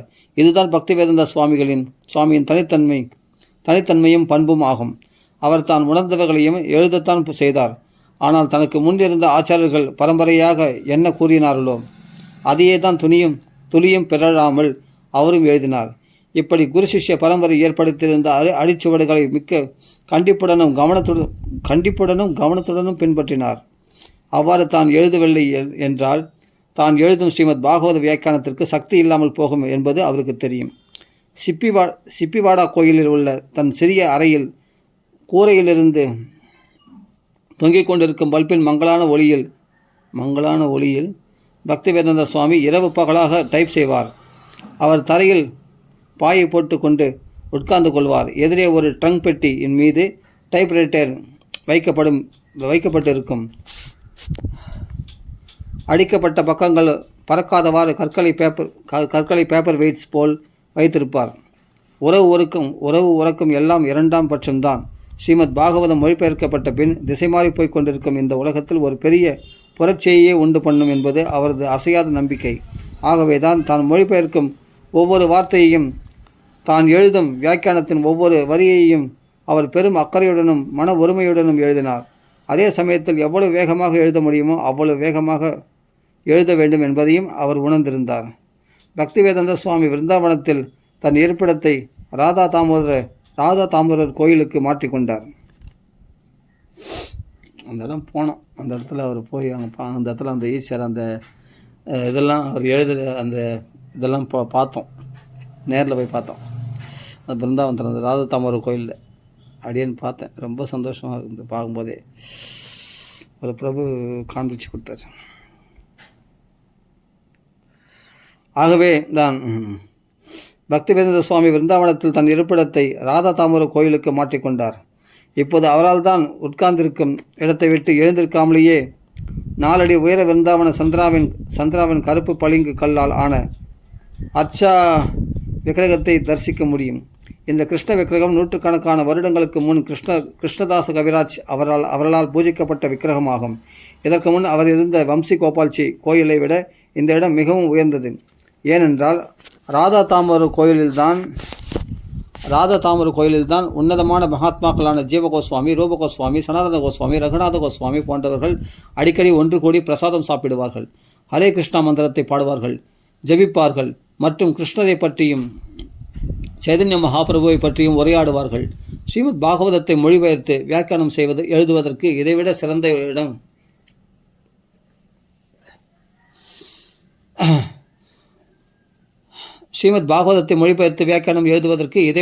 இடம் வேறு எதுவும் இல்லை. ராதா தாமோதரர் கோயிலில் குடியிருந்த போது பக்திவேதாந்த சுவாமி தனக்கு வேண்டிய உணவை தானே சமைத்துக் கொள்வார். சாப்பிட உட்காரும் போது அவருக்கு ஜன்னல் வழியே ரூபகோஸ்வாமியின் சமாதி தெரியும். அவருக்கு ரூபகோஸ்வாமி அருகில் இருப்பது போலவே தோன்றும். தன் குருவுக்காக தான் நிறைவேற்ற வேண்டிய கடமைகளை நினைத்து பார்ப்பார். பக்திவேதாந்த சுவாமி அவர்களின் குருவான ஸ்ரீல பக்தி சித்தாந்த சுவாமி மட்டும் அல்லாமல் அவருக்கு முன் குரு சிஷ்ய பரம்பரையில் இருந்த எல்லா ஆச்சாரியர்களும் கிருஷ்ண உணர்வு உலகம் முழுவதும் பரவ வேண்டும் என்று மிகவும் ஆசைப்பட்டவர்கள். பக்திவேதாந்த சுவாமி தினமும் ரூபகோஸ்வாமி சமாதியின் முன் அமர்ந்து ஊக்கமளிக்குமாறு வேண்டுவார். தனக்கு முன் இருந்த அனைத்து ஆச்சாரியர்களும் தனக்கு வழிகாட்ட வேண்டும் என்று இறைஞ்சுவார். அப்போதெல்லாம் அவர்களிடமிருந்து அந்தரங்கமாக அவருக்கு வந்த ஆணையை அசைக்கவோ குறைக்கவோ யாராலும் முடியாது. ரூபகோஸ்வாமி தான் மேல்நாட்டுக்கு போக வேண்டும் என்று விரும்பினார். ஸ்ரீல பக்தி சித்தாந்த சரஸ்வதியும் மேல்நாட்டுக்கு போக விரும்பினார். கிருஷ்ணர் ராதா தாமோதர கோயிலில் அவரை குடியமர்த்தி ராதா தாமோதராவின் அன்புக்கும் ஆசீர்வாதங்களுக்கும் பாத்திரமாக்கினார். பக்திவேதாந்த சுவாமி ராதா தாமோதர கோயிலில் இருக்கையில் சுத்த பக்தர்களுக்கு மட்டுமே தெரிந்த என்றென்றும் நினைத்திருக்கும் வீட்டுக்கு வந்து இருப்பது என்றென்றும் நிலைத்திருக்கும் வீட்டுக்கு வந்து இருப்பது போல் உணர்ந்தார். இவ்வளவு நாட்கள் தாங்கள் வாழ்ந்து லீலைகள் புரிந்த இடத்தில் இருக்க அனுமதித்தவர்கள் இப்போது தன்னை ராதா தாமோதரர் கோயிலையும் விருந்தாவனத்தையும் விட்டு வெளியேறி வெளிநாடுகள் சென்று கிருஷ்ண உணர்வை பற்றிய மறதியில் மூழ்கியிருக்கும் பகுதியினருக்கு ஆச்சாரியர்கள் சொன்னவை எல்லாவற்றையும் கூறி பிரச்சாரம் செய்யும்படி கட்டளையிடுவது போல் பக்திவேதாந்த சுவாமிக்கு தோன்றியது. எழுதுவது என்பது பாதி கிணறு தாண்டுவது போலத்தான். இன்னொரு பாதி எழுதியதை பதிப்பிப்பது. ஸ்ரீமத் பாகவதத்தின் 60 பாகங்களையும் வெளியிட பதிப்பகத்தார் யாரும் ஆர்வம் காட்டவில்லை. பக்திவேதாந்த சுவாமியும் 60 பாகங்களையும் பதிப்பிக்க வேண்டும் என்று உறுதியிலிருந்து எல்லளவும் விலக தயாராக இல்லை. கடைசியில் ஸ்ரீமத் பாகவதத்தை தானே அங்கும் இங்கும் நன்கொடை வசூலித்து சொந்தமாக வெளியிடுவது என்ற முடிவுக்கு வந்தார். அவருக்கு தெரிந்த புத்தக அச்சகத்தார் ஒரு நாள் பக்திவேதாந்த சுவாமி கோரக்பூருக்கு, அதான் இன்றைக்கி கீதா பிரஸ் இருக்கு கோரக்பூர், அதுதான் கோரக்ஷபூர், பசுக்களை ரட்சணம் செய்யக்கூடிய பூரி அது ஊர், அதான் கோரக்ஷணபுரம் அது, அதான் கோரக்பூர். அதான் ஒரு நாள் பக்திவேதாந்த சுவாமி கோரக்பூருக்கு சென்று ஹனுமான் பிரசாத் போதார் என்ற பிரபல பக்தி புத்தகங்களையும் பிரசுரிப்பவரை போய் பார்த்து அவரிடம் எழுத்து பிரதிகளை காண்பிக்குமாறு கூறினார்.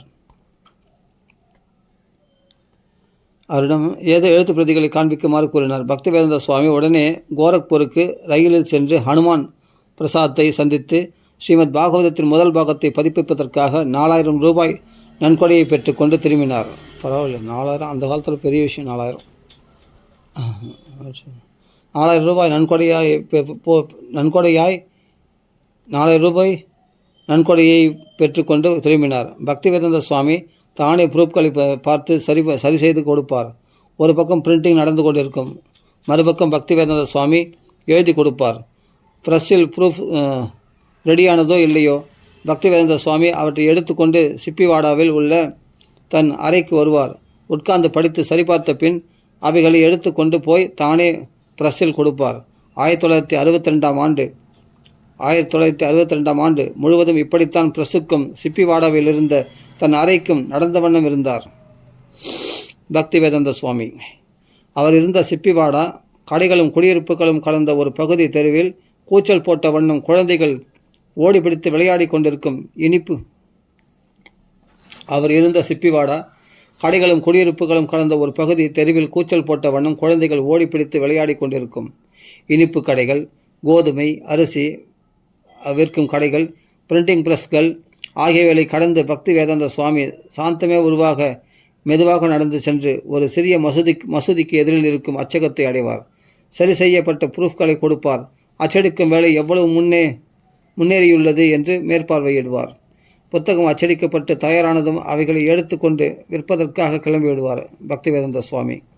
ஹனுமான் பிரசாத், டாக்டர் ராதாகிருஷ்ணன் போன்றவர்கள் அவர் புத்தகத்தை படித்துவிட்டு பாராட்டி பத்திரிகையில் விமர்சனம் எழுதினார்கள். மிகவும் கௌரவமும் பிரசித்தியும் பெற்ற அடையார் லைப்ரரி புல்லட்டின்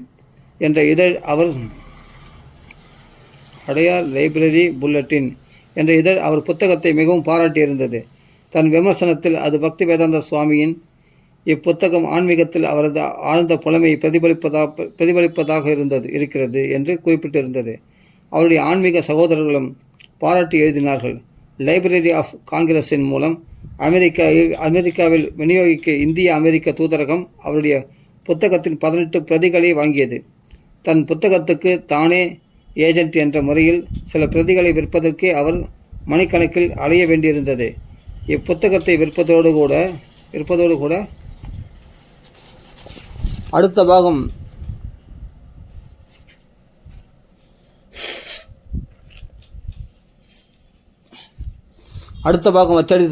அச்சடிப்பதற்கான செலவை சமாளிக்க நன்கொடைக்கு வேறு அலைய வேண்டும்.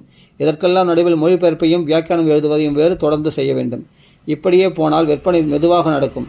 அதற்குள் எடுத்து கொண்ட வேலையை தன் வாழ்நாட்களுக்குள் முடிக்க முடியுமா என்ற சந்தேகம் ஏற்பட்டது அவருக்கு. பக்திவேதாந்த சுவாமி தன் புத்தகத்தின் பிரதிகளை முன்னணி அரசியல்வாதிகளுக்கும்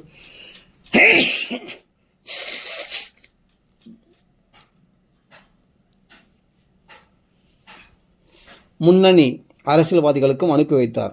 அப்போது உத்தரப்பிரதேச கவர்னராக இருந்த ஸ்ரீ விஸ்வநாத் தாஸிடமிருந்தும் துணை ஜனாதிபதியாக இருந்த டாக்டர் ஜாகிர் ஹுசைனிடமிருந்தும்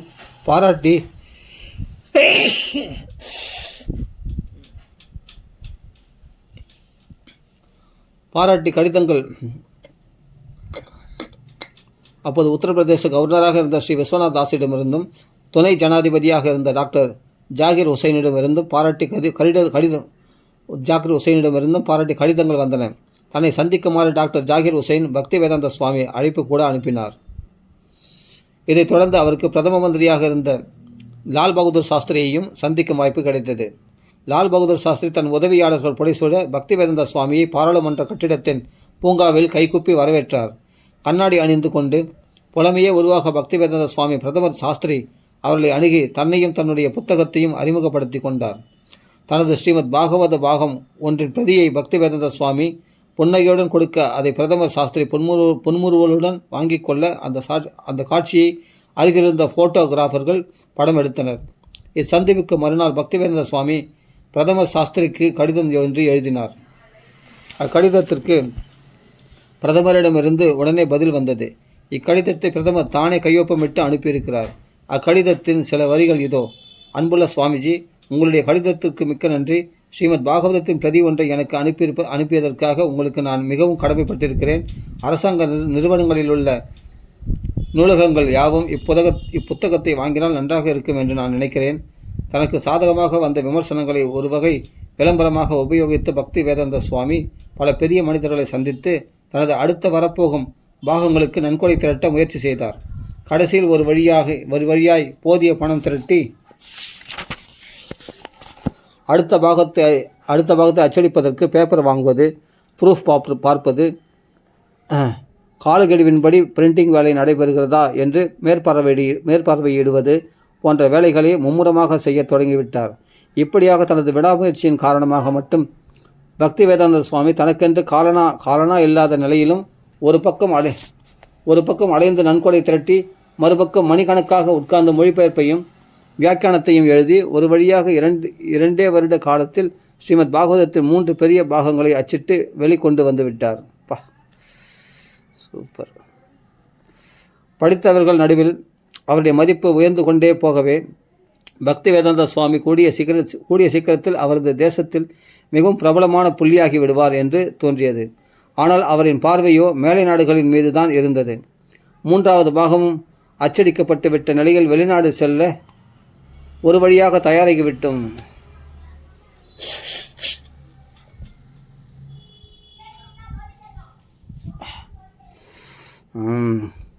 படித்தவர்கள் நடுவில் அவருடைய மதிப்பு உயர்ந்து கொண்டே போகவே பக்தி வேதாந்த சுவாமி கூடிய சீக்கிரத்தில் அவரது தேசத்தில் மிகவும் பிரபலமாகி புள்ளியாகி விடுவார் என்று தோன்றியது. ஆனால் அவரின் பார்வையோ மேலை நாடுகளின் மீது தான் இருந்தது. 3வது பாகமும் அச்சடிக்கப்பட்டு விட்ட நிலையில் வெளிநாடு செல்ல ஒரு வழியாக தயாராகிவிட்டோம் என்று அவருக்கு தோன்றியது. அவருக்கு வயது 61 விட்டிருந்தது. இனிமேலும் காலம் தாழ்த்தக்கூடாது, உடனே கிளம்பியாக வேண்டும் என்று அவர் நினைத்தார். சில பக்தி சித்தாந்த சரஸ்வதி இளைஞராக இருக்கும்போது அவையிடும், உண்மை போன்ற படித்த இளைஞர்கள் மேல்நாடு சென்று ஆங்கிலத்தில் கிருஷ்ண உணர்வை பற்றி பிரச்சாரம் செய்ய வேண்டும் என்று கூறி 40 ஆண்டுகளுக்கு மேல் ஆகிவிட்டது.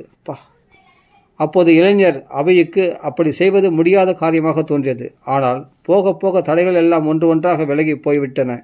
குடும்ப பாரம் தொல்லைகள் எல்லாம் இப்போது மறைந்து போய்விட்டது. அவர் தடை இல்லாமல் மேல்நாடுகளுக்கு பயணம் மேற்கொள்ளலாம். பணம் இல்லை என்பது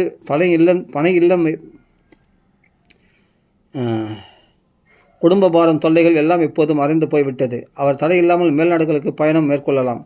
பணம் இல்லை என்பது வேறொரு விஷயம். பயண கட்டணம் மற்றும் அரசாங்க அனுமதி பெறுவதில் இருந்த சில சட்டங்கள் பயண கட்டணம் மற்றும் அரசாங்கம் அனுமதி பெறுவதில் இருந்த சில சங்கடங்கள் தான் பாக்கி. மற்ற எல்லா தடைகளும் நீங்கிவிட்டன. இவைகளும் 1965 வருடம் ஒன்றன் பின் ஒன்றாக மறைந்தன.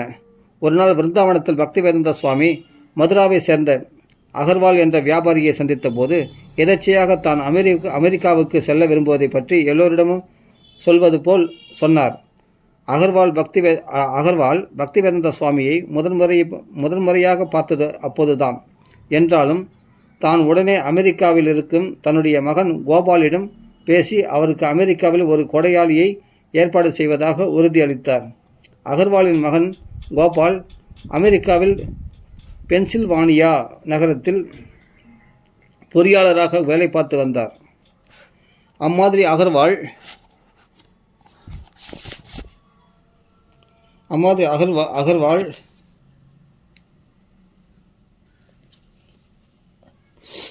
உதவி செய்ய முன்வந்ததை பார்த்து மகிழ்ச்சி அடைந்த பக்தி வேதாந்த சுவாமி தயவுசெய்து அப்படியே செய்ய வேண்டும் என்று கேட்டுக்கொண்டார். இதற்கு பிறகு பக்தி வேதாந்த சுவாமி வழக்கம் போல் புத்தக விற்பனைக்காக டெல்லி வந்துவிட்டார். ஒரு நாள் ஆச்சரியப்படும் வகையில் வெளியுறவு அமைச்சகத்திலிருந்து அவருக்கு ஒரு செய்தி வந்தது. அதில் அவர் யுஎஸ்ஏ போவதற்கான நோ அப்ஜெக்ஷன் சர்டிஃபிகேட் தயாராக இருப்பதாக குறிப்பிடப்பட்டிருந்தது. தான் விண்ணப்பிக்காமலேயே எப்படி தனக்கு அந்த சான்றிதழ் தயாரானது என்று தெரிந்து கொள்ள பக்தி வேதாந்த சுவாமி வெளியுறவு அமைச்சகத்துக்கு சென்று விசாரித்தார். அங்கு அதிகாரிகள் கோபால் அகர்வால் கையெழுத்திட்ட டிக்ளரேஷன் படிவத்தை பக்தி வேதாந்த சுவாமியிடம் காண்பித்தார்கள். இந்த ஃபாரத்தில் கோபால் பக்தி வேதாந்த சுவாமி அமெரிக்காவில் தங்கும் செலவை தான் ஏற்றுக்கொள்வதாக உறுதியளித்திருந்தார். நன்கொடையாளர் கிடைத்தாயிற்று. இப்போது வேண்டியதெல்லாம் பாஸ்போர்ட்டு, விசா, பி ஃபாரம் மற்றும் பயண கட்டணம் மட்டும்தான். பாஸ்போர்ட்டு, விசா, ஃபீ ஃபார்ம் மற்றும் பயண கட்டணம் மட்டும்தான். பாஸ்போர்ட்டு, விசா, ஃபீ ஃபார்ம் மற்றும் பயண கட்டணம் மட்டும்தான். பாஸ்போர்ட்டு எந்த கஷ்டமும் இல்லாமல் கிடைத்துவிட்டது. நன்கொடை பேப்பருடன் பாஸ்போர்ட்டையும் எடுத்துக்கொண்டு பக்திவேதாந்த சுவாமி பம்பாய்க்கு பயணமானார். இம்முறை அவர் பம்பாய் செல்வது புத்தகம் விற்கவோ நன்கொடை சேகரிக்கவோ அல்ல. சிந்தியா கப்பல் கம்பெனியின் முதலாளியான ஸ்ரீமதி சுமதி மொரார்ஜியை சந்தித்து தான் அமெரிக்கா செல்வதற்கான உதவி கேட்டு பெறவே.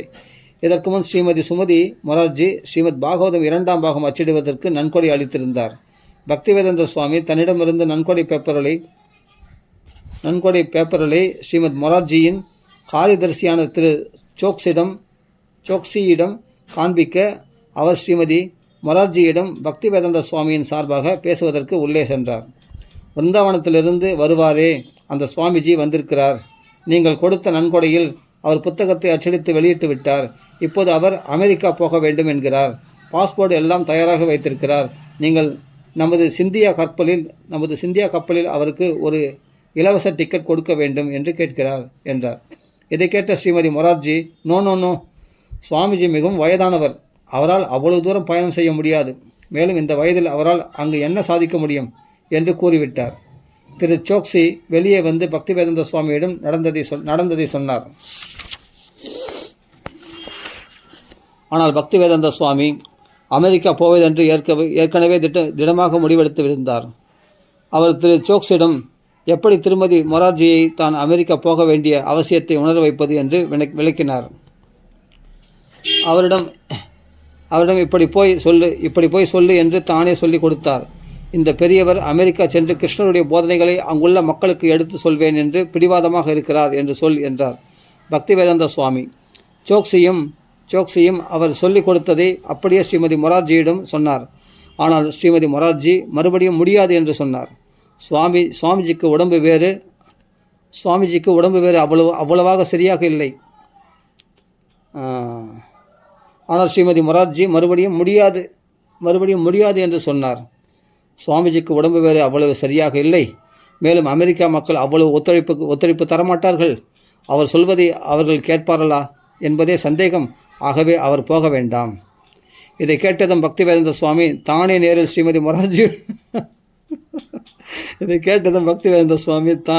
ஸ்ரீமதி மொரார்ஜியுடன் பேச வேண்டும் என்று கூறினார். ஸ்ரீமதி மொரார்ஜியும் அதற்கு ஒப்புக்கொள்ள பக்திவேதாந்த சுவாமி உள்ளே சென்றார். தான் அமெரிக்கா போக வேண்டியதன் அவசியத்தை விளக்கி முடிவில் தயவுசெய்து எனக்கு உங்கள் கப்பலில் ஒரு டிக்கெட்டு கொடுங்கள் என்றார். அவர் பிடிவாதத்துடன் ஸ்ரீமதி மொரார்ஜி கவலையுடன், சுவாமிஜி, உங்களுக்கு வயதாகிவிட்டது, இவ்வளவு பெரிய பொறுப்பை ஏற்றுக்கொள்கிறேன் என்கிறீர்களே, உண்மையில் உங்களால் சமாளிக்க முடியுமா என்று கேட்டார்.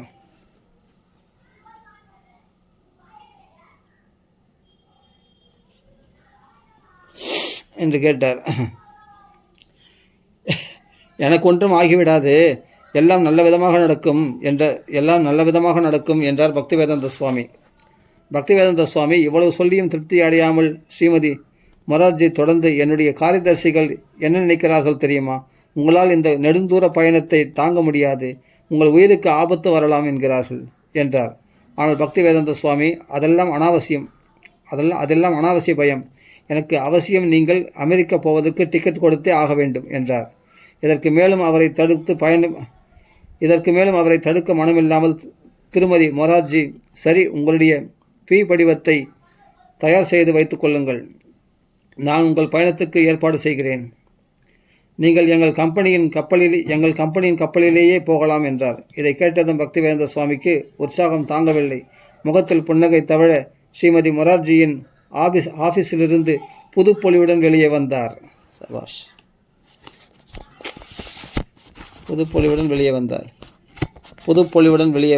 ஸ்ரீமதி மொரார்ஜியின் உத்தரவின் பேரில் அவருடைய காரியதர்சி பக்திவேதாந்த சுவாமி அவர்களின் அமெரிக்க பயணத்திற்கு வேண்டிய கடைசி ஏற்பாடுகளை செய்தார்.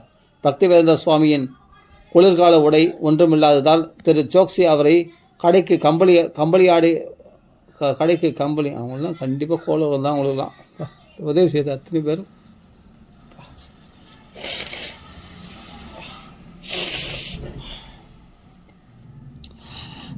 பக்திவேதாந்த சுவாமியிடம் குளிர்கால உடை ஒன்றுமில்லாததால் திரு சோக்சி அவரை கடைக்கு கம்பளி ஆடை வாங்கித்தர அழைத்து போனார். மேலும் திரு சோக்சி பக்திவேதாந்த சுவாமி கேட்டுக்கொண்டபடி சைதன்ய மகாபிரபுவின் சிஷ்டாஷ்டகம் என்று அழைக்கப்படும் 8 பாடல்களையும் ஸ்ரீமத் பாகவதம் பற்றிய விளம்பரமும் அடங்கிய சிறிய கைப்புத்தகம் 500 பிரதிகள் அச்சடிக்க ஏற்பாடு செய்தார். ஆகஸ்ட் 13ஆம் தேதி 1965ஆம் வருடம் கல்கத்தாவிலிருந்து கிளம்பியிருந்த ஜலதூதா என்ற தங்கள் கப்பலில் பக்திவேதாந்த சுவாமிக்கு ஒரு இடத்தை ஒதுக்குவதற்கு திருமதி மொரார்ஜி உத்தரவிட்டிருந்தார்.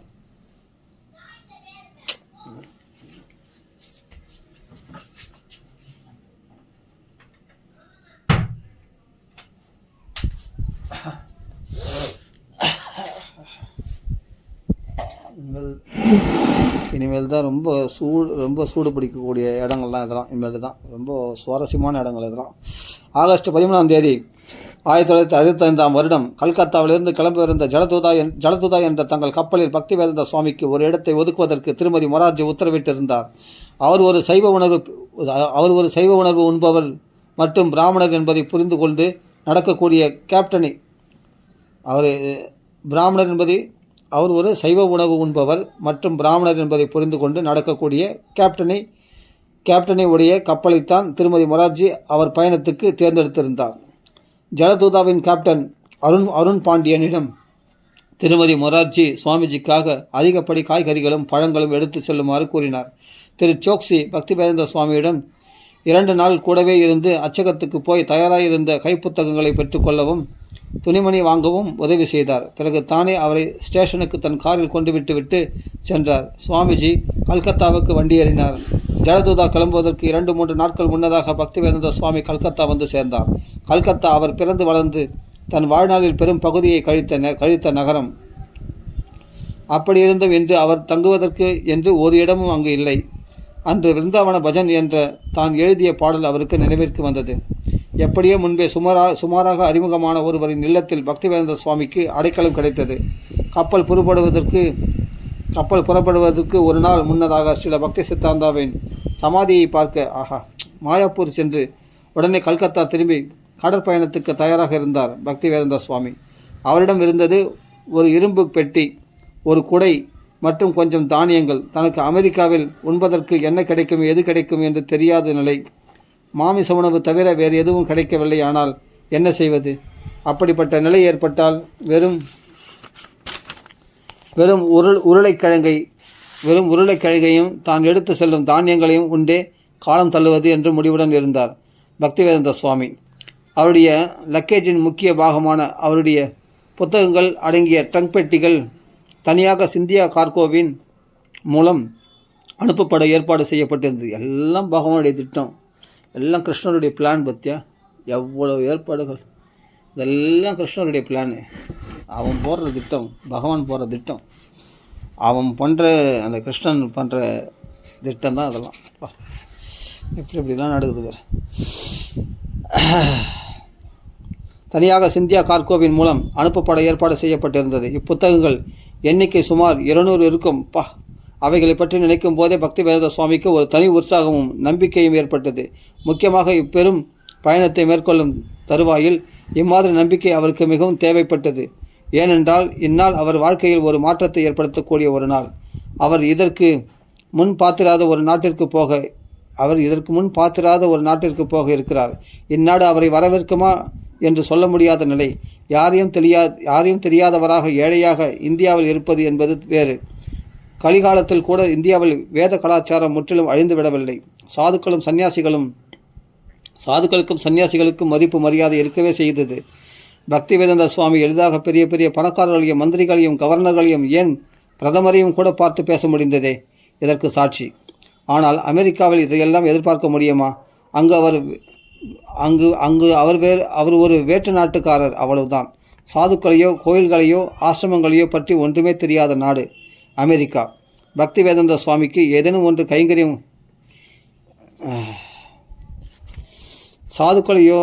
சாதுக்களையோ கோயில்களையோ ஆசிரமங்களையோ பற்றி ஒன்றும் தெரியாத நாடு அமெரிக்கா. பக்திவேதாந்த சுவாமிக்கு ஏதேனும் ஒன்று தைரியம் கொடுத்தது என்றால் அது அவர் எடுத்து செல்லும் புத்தகங்கள் தான். அமெரிக்காவின் யாரை சந்தித்தாலும் கொடுப்பதற்கு அவரிடம் Srimad Bhagavatam, India's message of peace and goodwill என்று கைப்புத்தகம் தயாராக இருந்தது. அன்று ஆகஸ்ட் என்ன புத்தகம் அது Srimad Bhagavatam, India's message of peace and goodwill என்ற கைப்புத்தகம் தயாராக இருந்தது. அன்று ஆகஸ்ட் 13 ஜென்மாஷ்டமிக்கு, அதாவது கிருஷ்ண ஜெயந்திக்கு இன்னும் 2-3 நாட்களே இருந்தன. கடந்த பல வருடங்களாக ஜென்மாஷ்டமியை பக்திவேதாந்த சுவாமி விருந்தாவனத்தில் தான் கொண்டாடினார். விருந்தாவனத்தில் வசிக்கும் பல சாதுக்கள் விருந்தாவன எல்லையை விட்டு வெளியே போகவே மாட்டார்கள்.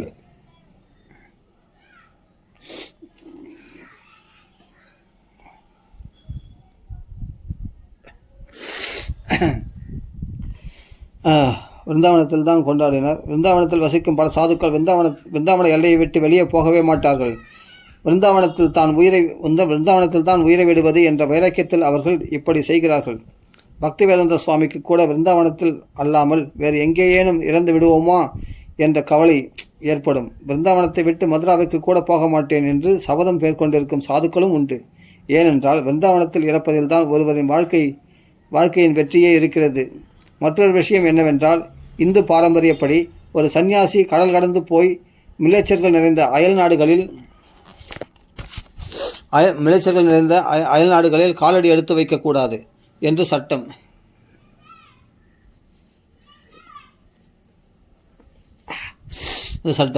ஆனால் ஸ்ரீல பக்தி சித்தாந்த சரஸ்வதி தாகூர் அவர்களின் விருப்பம் என்பது இம்மாதிரி சட்டத்திட்டங்களுக்கெல்லாம் அப்பாற்பட்டது. ஏனென்றால் அவர் விருப்பத்திற்கும் ஸ்ரீ கிருஷ்ணரது விருப்பத்திற்கும் வேறுபாடு என்பதே கிடையாது. பகவானுடைய சங்கல்பம் அப்படி இருந்தால் என்ன பண்ண முடியும்? எல்லா கட்டுப்பாடுகளும் தகர்த்தெறிய வேண்டியது தான். பகவான் சங்கல்பம் அதுதான். சைதன்ய மகாபிரபுவாக அவதரித்தது கிருஷ்ணர் தான். இந்த சைதன்ய மகாபிரபு தான் ஹரே கிருஷ்ண கீர்த்தன் உலகத்திலுள்ள ஒவ்வொரு நகரத்திலும் கிராமத்திலும் ஒலிக்கப் போகிறது என்று 500 ஆண்டுகளுக்கு முன்னமே சொன்னார். பக்திவேதாந்த சுவாமி ஒரு டாக்ஸியை பிடித்து கல்கத்தா துறைமுகத்துக்கு சென்றார். பெட்டி மற்றும் ஒரு குடை தவிர கையில் ஒரு சைதன்ய சரிதாமிரதம் எடுத்துக்கொண்டு சென்றார். கடற்பயணம் செய்யும் போது அதை படிக்க வேண்டும் என்று எண்ணியிருந்தார். அவர் கப்பலில் தான் தனியாக சமைத்து கொள்ள அனுமதி கிடைக்கும் என்று நம்பினார். அப்படி அனுமதி கிடைக்காவிட்டால் பட்டினி கிடக்கும் அவர் தயார். டாக்ஸியில் உட்கார்ந்தபடியே ticket, passport, visa, P form, நன்கொடையாளருடைய விலாசம் ஆகியவை சரியாக இருக்கின்றனவா என்று ஒருமுறை சரிபார்த்து கொண்டார். தான் நினைத்தது ஒரு வழியாக நடக்கப் போகிறது என்பதை நினைக்க அவருக்கு மகிழ்ச்சி. இந்நாளை நினைவுக்கு கொண்டு வந்து பிரபுபாதா அடிக்கடி சொல்லுவார், பல கஷ்டங்களை கடந்து கிருஷ்ணரின் அருளால் எப்படியோ இந்தியாவை விட்டு அமெரிக்காவுக்கு பயணமானேன். அன்று நான் இந்தியாவை விட்டு வெளியேறியதால் தான் கிருஷ்ண உணர்வு இயக்கத்தை உலகமெங்கும் என்னால் பரப்ப முடிந்தது. அப்படி இல்லாமல் இந்தியாவிலேயே இருந்திருந்தால் என்னால் ஒன்றும் செய்திருக்க முடியாது. பார்க்க போனால் இந்தியாவில் தான் நான் முதலில் இந்த இயக்கத்தை ஆரம்பிக்க நினைத்தேன். ஆனால் அப்போது எனக்கு ஊக்கமளிக்கவோ ஆதரவளிக்கவோ யாரும் முன்வரவில்லை. கருப்பு நிற சாக்கு கப்பலான ஜலதூதா துறைமுகத்தில் நங்கூரம் போட்டு துறைமுக பிளாட்பாரத்தை ஒட்டி நிறுத்தப்பட்டிருந்தது. பயணிகள் நடந்து செல்வதற்கான ஏணிப்படி பாதை பொருத்தப்பட்டிருந்தது. டாக்ஸியிலிருந்து இறங்கி தன் கூட வந்தவரிடம் ஒரு வார்த்தைகள் பேசிவிட்டு காவியுடை காற்றில் படபடக்க கப்பலை நோக்கி நடந்தார் பக்திவேதாந்த சுவாமி. ஸ்ரீல பிரபாதுக்கு ஜெய், ஸ்ரீல பிரபாதுக்கு ஜெய், ஸ்ரீல பிரபாதுக்கு ஜெய். கௌர பிரேமானந்த ஹரி ஹரி போல், கௌர பிரேமானந்தே ஹரி ஹரி போல். All glories assembly Hare Krishna, all glories assembly Hare Krishna, all glories assembly Hare Krishna. Shri Prabhupada ki jai.